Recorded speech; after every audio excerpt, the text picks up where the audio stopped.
அலைக்கும் வரஹ்மத்துல்லாஹி வபரகாத்துஹு. சுகாதாரமான சுற்றுச்சூழலை உருவாக்க வேண்டும். பாதையோரங்களிலும் நிழல் தரும் இடங்களிலும் மலஜலம் கழித்து மக்களின் சாபத்தை பெறுவதை விட்டு நீங்கள் பயந்து நடந்து கொள்ளுங்கள் என்று அல்லாஹுடைய தூதர் ஸல்லல்லாஹு அலைஹி வஸல்லம் அவர்கள் குறிப்பிட்ட இந்த செய்தி அபூ ஹுரைரா ரலியல்லாஹு அன்ஹு அவர்கள் மூலமாக அறிவிக்கப்பட்டு அல் ஜாமிஉ ஸகீர் என்ற நூலிலே 138 என்ற எண்ணிலே பதிவு செய்யப்பட்டிருக்கிறது. இன்றைய காலகட்டத்தில் சுகாதாரமான சூழல் என்பது காண கிடைப்பது அரிதாகத்தான் இருக்கிறது. மனித வாழ்விற்கு தூய்மையான காற்று மிக அவசியமானது. ஆனால் இன்றைக்கு பல்வேறு பிரச்சனைகளால் அந்த தூய்மையான காற்று மாசடைந்து அந்த காற்றை சுவாசிப்பதன் மூலமாக பல்வேறு தொந்தரவுக்குள் ஆளாகக்கூடிய ஒரு நிலை ஏற்படுகிறது. காற்று மாசுபாட்டின் அளவை குறிப்பதற்கு PM 2.5 என்ற குறியீடு இருக்கிறது. அந்த குறியீடு 50க்கும் குறைவாக இருக்க வேண்டும். அப்போதுதான் காற்றளவு ஓரளவு தூய்மையாக இருப்பதற்கு உண்டான யதார்த்த நிலையை பார்க்க முடியும்.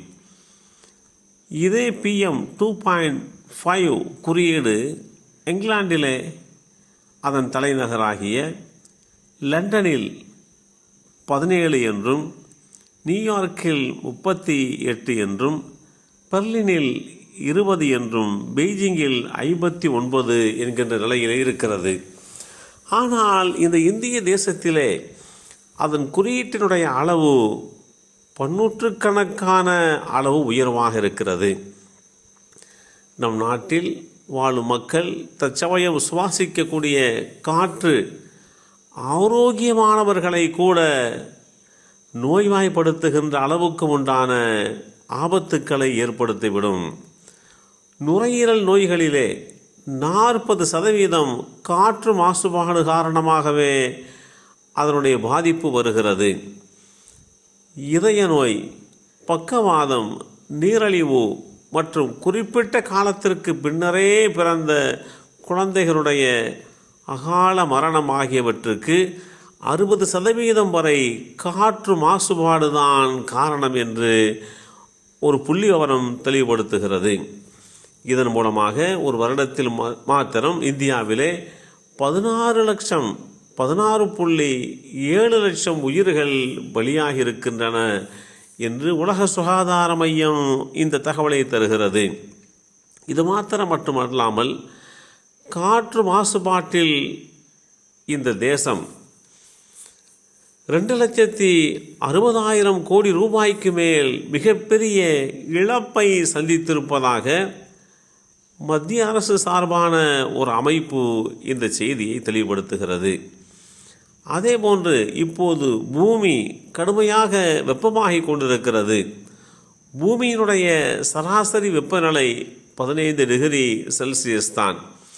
ஆனால் சமீபத்திய ஆண்டுகளிலே பூமியின் வெப்பநிலை முன்பு எப்போதும் இல்லாத வகையிலே வேகமாக உயர்ந்து வருவதை ஆய்வாளர்கள் தெரிவிக்கிறார்கள். வளிமண்டலத்தில் காணப்படுகின்ற கரியமில வாயுக்களை மரங்கள் தான் உறிஞ்சுகின்றன. ஆனால் இன்றைக்கு மரங்களுடைய எண்ணிக்கை நாளுக்கு நாள் குறைந்து கொண்டே வருகின்றது என்பதை நாம் பார்க்க முடிகின்றது. பூமியில் மழை குறைந்து வெப்பம் அதிகரித்து கொண்டே இருக்கிறது. தற்போது ஏற்பட்டு வருகின்ற வெப்பம் இன்னும் அதிகரிக்கக்கூடிய பட்சத்திலே இந்த நூற்றாண்டின் இறுதிக்குள்ளேயே வெப்பநிலை 3 to 5 செல்சியஸ் அதிகரிக்கக்கூடும் என்று உலக வானிலை ஆய்வு மையம் இந்த விவரத்தை தெளிவுபடுத்துகிறது. பூமியினுடைய வெப்பநிலை 2 டிகிரி செல்சியஸ் அதிகரிப்பது மிகவும் ஆபத்தான விளைவுகளை ஏற்படுத்தக்கூடும் என்று இது குறித்து உண்டான எச்சரிக்கைகளையும் நாம் பார்க்க முடிகின்றது. இப்படிப்பட்ட ஒரு சூழ்நிலையிலே இந்த தேசத்தை நாம் சரியான முறையிலே கையாண்டு சுகாதாரமான சூழலை உருவாக்கி நாமும் நமக்கு பின்னால் வருகின்ற நம் சந்ததிகளும் சுபிட்சமாக வாழ்வதற்குண்டான முயற்சிகளை முன்னெடுக்க வேண்டும். எல்லாம் வல்ல அல்லாஹ் அருள்பாலிப்பானாக. அஸ்ஸலாமு அலைக்கும் வரஹ்மத்துல்லாஹி வபரகாத்துஹு.